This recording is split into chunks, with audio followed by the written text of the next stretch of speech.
funny. So I think we could have. Sorry.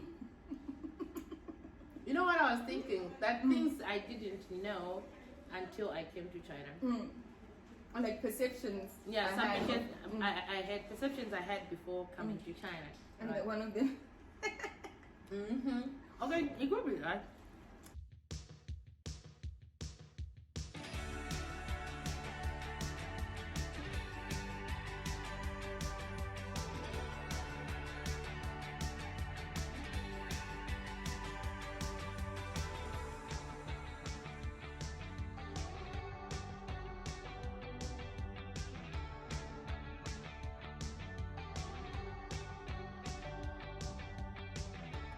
Hello guys. Rhoda thought that all Chinese people, before coming to China, Rhoda thought that all Chinese people were good at Kung Fu. And when did you get up the strength to ask them? After how long? A year. And as she's telling me the story, she says to me, I finally gathered up, I finally faced my fears. My fears. I finally my fears. I finally met my fears and asked, she asked one of her colleagues if they could do Kung Fu. And what was his response? No. My colleague, that wasn't a colleague. That was a student, but an adult student. So she was like, no, I can't do Kung Fu. I never learned how to do Kung Fu. I'm like, really? But maybe this is an exceptional one. So let me go ahead and ask another one. I asked her another one and said the same answer. No, I don't know how to do Kung Fu. I never learned how to do Kung Fu. I'm like, really? Seriously? So I had this, in web we usually had these classes like English corners. Right. Yeah, whereby you can just do it in an open space in school. Like there was a designated place for English corners. So one day I was having an English corner there, and I just posed the whole question to the whole bunch of students, right? Like, guys, let's look at things that you think about or you have always thought about foreigners. You were being strategic. You're like, you know what, let me find out. Maybe the ones I asked are just exceptional. So I'm like, let me just ask everybody, throw this question. And most of them, the whole class, we used to have huge English corners, like a lot of students would join, like we would have like 30 students. It was an open space, so it wasn't crowded. It was okay. So I just asked them, and everyone was like, no, we don't know, I can't do Kung Fu. I'm like, guys, I've lived my whole life, literally my whole life, thinking that you can beat the crap out of everyone on the street, because we used to, we grew up watching Jack Chan and those Kung Fu videos. So when I came here, I was quite sure every Chinese person is good at that. You know what? I don't blame you for thinking that, because honestly, that's what we see on television, right? Oh yeah. So I was telling Rhoda that my biggest fear, or it was actually a fear. It wasn't a perception per se, but it was a fear that when I land in China, I'm just gonna see a sea of people. There won't even be space to see the road. It's just people walking towards me, and I am stuck in the middle of that. And all of these Asian faces are here. And I even dreamt. I used to have dreams. Oh my god! No, I used to.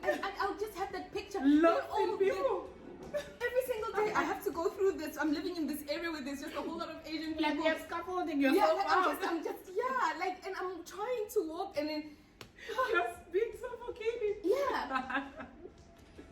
And I haven't seen that. I honestly haven't. I've been to Beijing, and there are quite a lot of people, and that's when I was going to the Great Wall in Beijing. Oh yeah. They're lining some up, places. when they're lining up to get to the Great Wall in the summer. Oh my gosh. And sometimes you can see lots of people at the same place at the same time, like during the festivals, like the train station. But that was the only time. That was the only time I saw a sea of people. But in my mind, because of what you see on the news, because of what you see even in movies, when you're seeing Asians being depicted, you're just seeing a whole lot of them, and you're just like, oh my god, that's how I'm gonna live.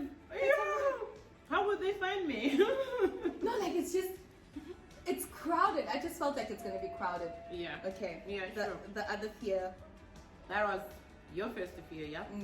And then? Okay, because I am a teacher. Yeah. I obviously had teacher-related fears. I don't think any teacher has had this fear, but maybe similar to it. But I felt like I wouldn't be able to tell my kids apart. Like you can't distinguish them. Like I can't. Like this is Jack, and this is John. John. You don't know who's John. I don't know who's Jack. I don't know who's John. Maybe they all look the all same. of them. All of them looking the same, and I can't tell them apart. And Actually, I think this is also when it comes to Chinese looking at blacks, you know, even whites. Yeah, well, I can say in general, all foreigners. Yes. To them, they can't distinguish who is who in Right. the beginning. So it will take time for True. them to Like, distinguish. the two of us right now, other than like how our hair looks to them, we're the If same we thing. come back here, we come back here separately, like next time I'll come back here, they'll think I am Theo. Yeah, You and know? I'm her. If they're same, they will also think she's me. Yes. So they won't tell us apart unless or until we've been coming here for some like time. more regularly, Yeah. then they'll see Then that they'll get this to one know is a us. little fairer, this one is a little darker. This maybe one can speak Chinese, Chinese, or this this one, one yeah. can't. Yeah. But other than that, for now, we're the same. There's no we are difference same. There's between no us. And actually, Rhoda was saying that was the perception as well that you had, that Chinese people all look the same. Look the same, yes. When I first came here, actually back home, when I used to look at Chinese, to me, they look the same. They look the same. I couldn't tell them apart. They're just the same. So after I came here, that's when I realized that no, they these don't. people, they are different. And another thing, Yeah. I used to thought that all Chinese are short. You know? So I'll dream, like, see myself, like, when I come to China, I'll just think that maybe I'll be like this giant, you know, walking around there. Rhoda, your fears kill me. They kill me. That's all right. Yeah, for real, I used to think, because most of the Chinese we see back home, Yeah. honestly, they are short. You know, they are short. So when I came here, I never thought that I would date a Chinese, because in my mind I was like, I'll never date somebody who is shorter than me. You know, but after coming here, I started like, huh, this one is tall. This one is tall. And then everyone is tall. and then you go to the gym and you find the masculine ones. You're like, With the six pack, you know, like every time I go to the gym, sometimes I'm like, I go there to watch, you know. You see that? It's for real. I'll take you to my your gym husband sometime. mustn't see this video. Okay, I had a problem with him once about me going to the gym, because he knows that all those guys who go to the gym, they are muscular, they're broad, they have six pack and something, and they're good looking guys. All right. This is not a lie. This is not a lie. If you really want to see cute, good looking Chinese guys, go to the gym. You'll see them. No, I've You seen them. Yeah. And then some of them, especially the older ones, they want to act like a fitness trainer, hey? And then they're like, yeah. Yes. And the moment you step in the gym, they just want to be friends with you. So Yeah. I remember the first day I went to the gym to get my membership card. Yeah. My husband. You were with your husband. Yes. He Yeah. didn't allow me to go by myself. He wanted them to know That- that I'm taken. So when you left the house, you guys had this conversation that I am going with you for these No. He didn't. You know, one thing about Chinese men, they are quite shy, but you can see that they are protective of their wives or girlfriends, right? So to me, he didn't say, but I could. You could tell. Yes, I Okay. could tell. The only reason why he's taking me to the gym is because of this. Because initially, before I asked him if he wanted us to get a couple membership, you know, it was actually going to be a good deal for us. It was going to be cheaper for us. So I asked him if he wanted, and he said, no, I don't need to. Like, my husband is slender. He's not big. Is he tall? Yes, he's taller than me. Oh, okay. You know, Okay. like, you know, I used to thought every Chinese is Attracted shorter. to- But my husband is almost 1.8. Right. Yes. Oh, wow, okay. Way taller than me. So, Okay. so that day when I was supposed to go to the gym to check out, and I was quite sure that no matter how the gym is like, I was just gonna get the membership because I wanted to lose some weight after the baby. So he was like, okay, all right, you can. Ichito. Yeah, let's go together. So I Ichito. thought maybe he would just drop me and leave. Yeah. But then and I'm surprised. Oh, he's walking in And with me. where was Tyler? Tyler was at home because he was Okay. still a baby. And I remember I started exercising after 3 months, though it was not recommended because I had a season.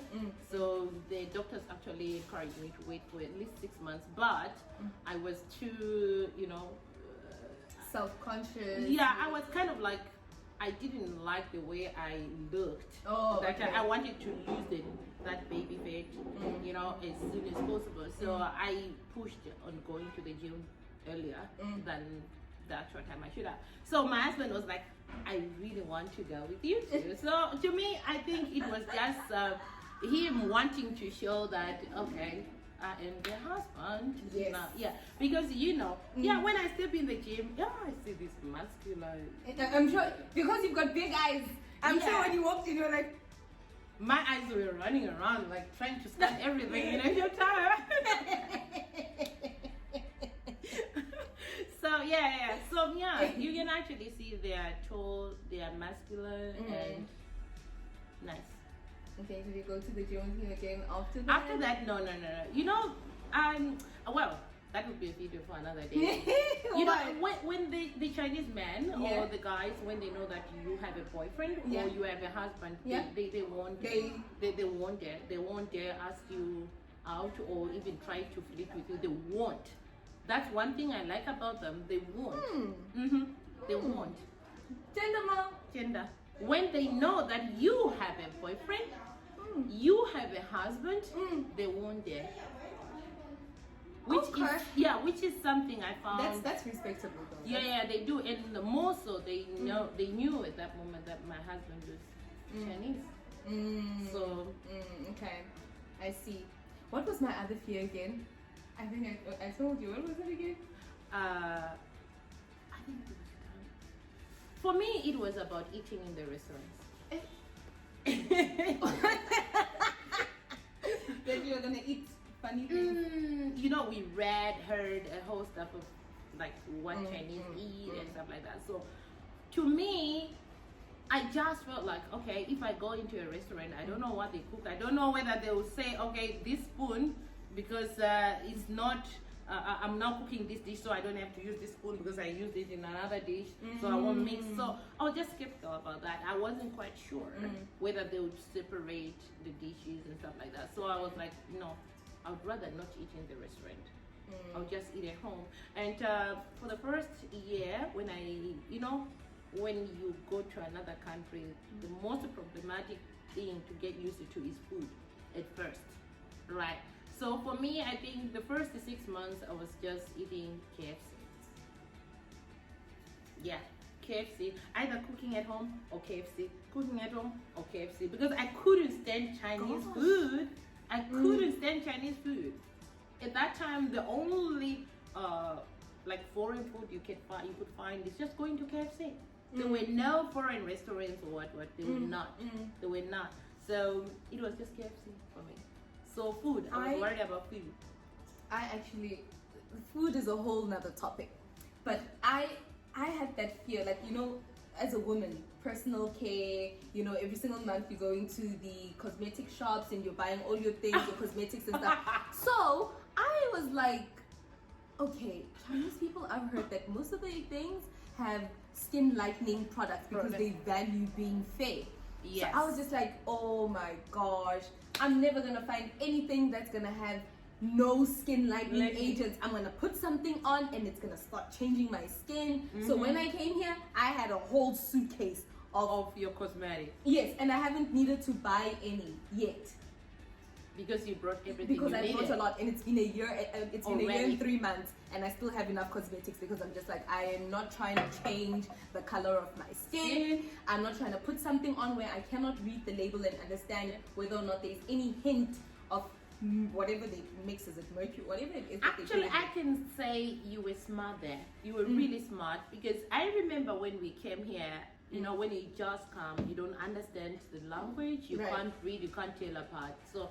I remember this other day, back home we have the lotion. Right. Lotion skin cream, right? Lux. Lux. So this other day I went in a supermarket and I saw loads of Lux products. The brand name Lux. Yes. So I just saw like, oh, I think that's the same. The one like the one that we use back home. So Mhm. I bought it. In my opinion, I thought I was buying lotion. Yeah. Lotion. Yeah. Right. To my surprise, after I got home, I took a bath and then I want to put my Lux on, my lotion on. You know what it was? Conditioner. Hair conditioner. That was hair conditioner. Because I didn't know. I couldn't tell apart. I just no English. There wasn't. It wasn't. So for you were lucky because you came with your stuff, so you knew what you needed to use. But I can understand, I can relate because there are so many products like That look big similar. brands, big brands, and then you'll find that this thing is The conditioner, labeling. and then you find that this thing is lotion, but usually like there's Pantene lotion, I think. I think there's Pantene lotion. Yeah, I Pantene. think, Pantene, isn't it not just for their hair? yeah, product? but that's what I'm saying. That they in the lotion section, I think I've seen Pantene. Okay. So now imagine if you didn't read now and you took that and you went and put it on your hair. On your hair. Yeah. Yes. It's So like Dove. it's like- Dove is seen as a soap, but It's there's like Dove chocolate. I can say because I've stayed in China for more than 7 years now. I think then now they are because so many foreigners are coming to China now. Yeah. And they are trying to these companies they are trying to make their products foreign A little friendly. more. Yeah. So you find that now in the labeling, some of the products now they put in But they English. put English, yes. But yes. then, honestly, then like some 7 years ago, Yeah. it was only Chinese. So you wouldn't tell. You wouldn't tell. Another thing, Rhoda, Yeah. ladies, this is a ladies thing. The sanitary towels. Okay, the first year I didn't need because I came with tampons, I came with pads, I packed everything. A lot. But now I need them, and then I go to the supermarket and I'm like, Where are they? no, it's a whole aisle of pads. Pads. You're like, which one do I buy? And they're all written in Chinese. Yes. And then I bought this one, and then I opened it, and it was literally this long. Oh my god. You bet. Maternity pads. No. I bought like 3 different packets because I was not sure like what to buy, right? So I bought 3 different packets. And then, okay, there was one that was a normal size, and then the other one was like this, and then the other one was like this. I was like, What's going on here? okay. Yes, And you can't find tampons though, because I think they just yeah, have this it's thing where actually you can find in selected shops, but Oh. not everywhere. Mm. Not everywhere. So because it's they not a have, common like- thing that they yeah, use. yeah, it's not Yeah. a common. It's Yeah. not common in China. So even if you find selective shops, that's Mm. when they have the section for foreign brands or Oh, foreign okay, products. Yeah, okay. but a regular like normal supermarkets, you Right. can't find them. You can't find them. Or you can go to Watsons. Yeah. Yeah, in And Watsons Watsons is you can get expensive. a little bit costly, a little bit Guys, pricey. at Watson's, Kidogo, Vaseline, the small Smaller little one. Vaseline was like the price of 2 big ones. Once in South Africa, yes. Yeah. And also, there is a difference. If you have noticed, have you ever bought the Vaseline from Watsons? No, I didn't. I I bought a did. big tub, but I just went into Watson's and I was looking around I and I did. saw Vaseline. I was like, But I don't know why. You know, the Vaseline in Watsons and the Vaseline from back home is totally different. you know what it is? These brands have they change like Modify they the modify suit it to so suit. that it suits the, for example, Nivea is what I use, right? I use Yep. the cocoa butter body lotion, but you won't find cocoa butter here because that's not a smell that they want, They and want. also the thickness of it is not for them. They don't really They don't like to that. feel So they like it light. Yes. They like so light. even when you buy Nivea here, the not- consistency of it is not The same when I put as- it on, I feel ashy. But then if they were to put on ours, they're gonna feel like, Feel like no, this it's is oily. too oily. Yeah. Yeah. So they do kind of alter it for the demographic. The same way like when we go to KFC and we go to McDonald's. Oh, yeah, the yeah, yeah. menu Yeah, is yeah, somewhat a little tweaked. so that it can Weren't suit- you shocked the first time you went to KFC and you get the burgers really small? I've never been. You've never been there. I've never been to KFC. You find that the burgers here, here are small. Oh. They are smaller than when you look at burgers outside China. So- I did eat a meal at McDonald's and I wasn't satisfied. It had you know what? No. Let's leave that out. Let's leave that Yes. out. So you find there are quite a lot of things that we didn't know until we came here. But the funny thing is, after staying here for like 7 years, right, when it comes to food, like I mentioned at the beginning that when I first came here, food wasn't a thing for me. I didn't like it. I didn't like the taste. But now, I kind of get used to it. I can eat in the restaurant. Now it's okay. When I go back home, the taste of food back home to me is now like, what is this? I just want to go back to Chinese. China. You know, She's like that. Actually, Last on time that, I was with my right? husband. On that's one of the things that I was like, why must everything have soup? Why must everything be so wet? Huh? But now when I eat something and it doesn't have that soup, you I feel like it's too odd. dry. Like I feel like I'm struggling to swallow, you know. And also I find it odd now to eat and have a drink. Like you know how we eat and then we'll have like a drink or cold water. Or cold water. I can't drink cold water anymore. I can't. It hurts my stomach. But when I first got here, I was like, why the hell are you drinking hot water? When it's blazing hot outside, it's so hot. Why would you drink hot water? Who would want to drink hot water? What's wrong? You know, like. Yes, it's the same. It's the same now, because I remember too. When I first come here, I was like, I can't drink hot water. I can't drink hot water. You know, it just sounds like I actually had a student. You know how Chinese people travel abroad and they take their kids to study there. So there was a student that I had that she had lived in China for maybe like the first 2 years of her life, and then they took her to Australia to go study, and then they brought her back to China. So in the class, you know, in the kindergarten, they have to drink water every 30 minutes and stuff. So maybe they go to the water tank and you're helping the kids. And then she's like, she could speak English very well. And she's like, Dora. She was really confused. Like what's happening? She's like, why is the water hot? I'm like, I also don't know. So both of you were lost. And she's Chinese. And I'm cultural thing. Yeah, it was a cultural thing, and she's Chinese, but she was also not understanding like, because why must the water be hot? Because she spent so much time out of China, and then she got used to the culture outside. So coming back, it kind of like interfere, and she doesn't understand why it's like that. Yeah. And then she's like, but Dora, it's hot. Why must you drink hot water again? And then what they do is they won't put cold water inside it to balance it. No. They'll just leave it to warm and let it cool off until the kids can drink. But they won't put cold water inside. Yeah, the warm makes it. Actually, for them, there's this. I don't know if it's a misconception or what. I don't know about about putting water. About putting something cold inside your body that it's not healthy. So the elderly believe that. It's so much so that we're at my gym in the hot. It gets hot here. Yeah, it gets hotter than Africa. It does. Like I always tell them that everything here is kind of extreme. It's extreme. Extreme cold wind, is extreme cold, extreme heat. Yeah. So it was so hot, and I'm at the gym, and I'm like, why is the aircon not on?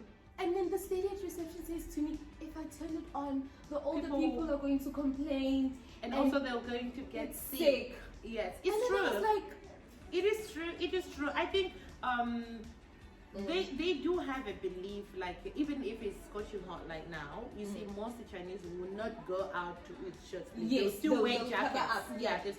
So they say they need to trap the heat inside their bodies. So when it's super, super hot, that's when they will take off I thought they don't want to get dark. No. At the beginning of summer, they will not just go out with bare hands, bare arms out there. They say they want to trap the heat inside their bodies. Yeah. So it's hot. Yeah. So for me, it was like. But the teachers at the kindergarten, because we have to step out and go dance with the kids and play with the kids. They have this whole mask thing that covers everywhere because they refuse to get a tan. They got a look cream white. No vanilla, no. None. Because I think it could be a whole lot of video about like their beliefs here. Because when you are dark, they kind of like put you in a different category, like that. Yeah. No, I mean among themselves. Yeah.